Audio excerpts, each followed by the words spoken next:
The night before the Battle of Garipur didn't feel like the beginning of a war. It felt like waiting. In the damp fields of eastern Bengal, silence lay heavy over the low embankments and waterlogged soil, broken only by insects and the distant murmur of villagers settling into uneasy sleep. Indian soldiers of 14th Punjab moved carefully through the darkness, boots sinking softly into the mud, rifles slung but ready, their breath controlled, their minds fixed not on glory but on positioning. They crossed an invisible political line that still officially mattered to the world, but which on the ground had already lost its meaning. East Pakistan was burning, authority was collapsing, and everyone present understood that history had begun to move faster than diplomacy.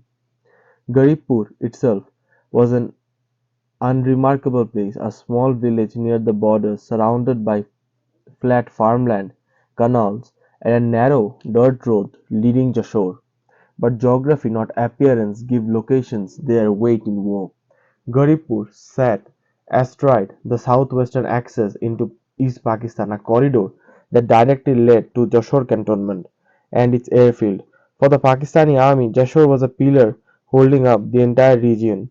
For Indian planners, it was a lock and Garipur was the key.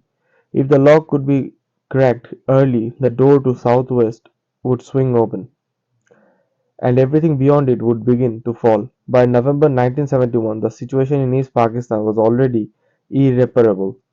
The political rupture after the March crackdown had transformed the province into hostile territory for the Pakistani state. The Mukti Bahini insurgency had grown from scattered resistance into a widespread and locally supported force. Pakistani units were isolated in cantonments and towns tied to roads and airfields, unable to dominate the countryside. Morale was brittle, intelligence unreliable, and logistics strained by distance from West Pakistan. India watched all of this carefully, supporting the resistance while preparing for open war, yet still constrained by international pressure to avoid being seen as the aggressor. That constraint shaped the nature of Garipur. The operation was not framed as an invasion but as a limited defensive maneuver. Indian forces would seize a small piece of ground, hold it, and wait. The assumption was simple and devastating. Pakistani army would feel compelled to counterattack in order to restore authority and save face. The counterattack would come quickly, predictably, and with armor, and when it came, it would be destroyed. As Indian infantry dug it around Garipur, P-876 light tanks of the 45th Cavalry were maneuvered into concealed positions. The T-76 was not a glamorous machine. Lightly armored, modestly gunned, it was nonetheless perfectly suited to Bengal's terrain. Its low weight allowed it to move where heavier tanks could not, and its amphibious capabilities made water obstacles irrelevant. The Pakistani army, by contrast, relied on M24 Chaffee tanks in the sector, relics of an earlier era that struggled in muddy fields and offered little protection against well-sighted fire. Dawn on 21st November came slowly with mist hanging low over the fields. From the Pakistani side, the movement towards Garipur began with confidence.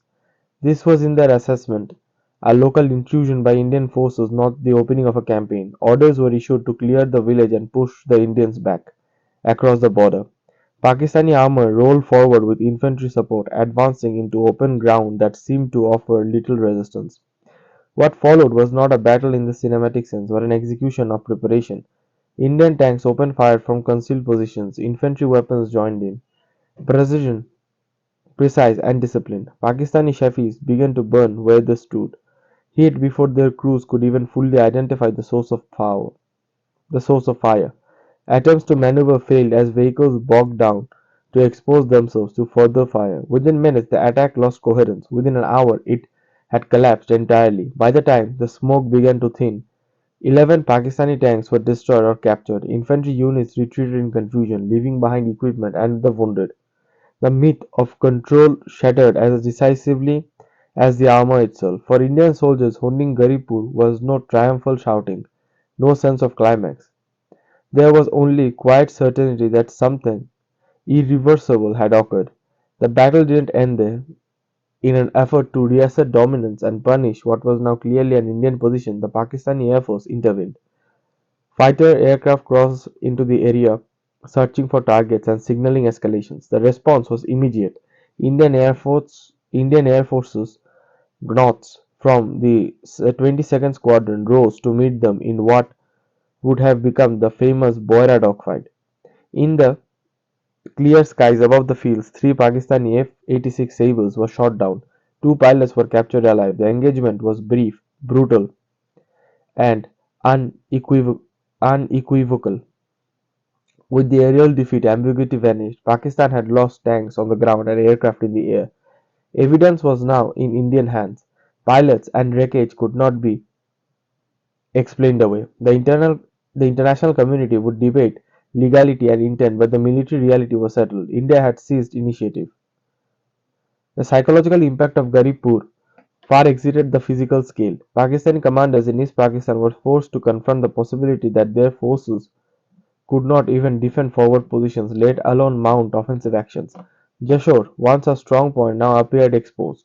Roads that had seemed secure became corridors of vulnerability. Indian forces meanwhile gained confidence not only in their equipment and leadership but in the broader plan. Garipur was proof that Eastern theatre could be dismantled systematically. In the days that followed, momentum followed naturally from the proof. Jashore fell soon after. Pakistani units retreated, surrendered, or dissolved under pressure. The pattern repeated across the province. Indian advances met sporadic resistance, then rapid collapse. The war formally began in December, but in the East it unfolded like an epilogue to a decision already made. Looking back, Garipur stands as a lesson in how wars are often decided before they are officially declared. It demonstrates the power of preemption when paired with restraint, the value of forcing an opponent into predictable reactions, and the decisive effect of destroying confidence rather than merely manpower. Pakistan didn't lose East Pakistan because of a single defeat, but Garipur was the first clear signal that loss was inevitable. For the soldiers who fought there, Garipur was not a symbol but a place of mud, smoke, and controlled violence. For historians, it was a hinge point, the moment when the eastern wing of Pakistan cracked under pressure it could no longer contain, and for the land itself. Now part of Bangladesh, Garipur remains a quiet field where future changed directions, not with declaration of ceremonies, but with preparations, patience, and the sound of tanks burning at dawn.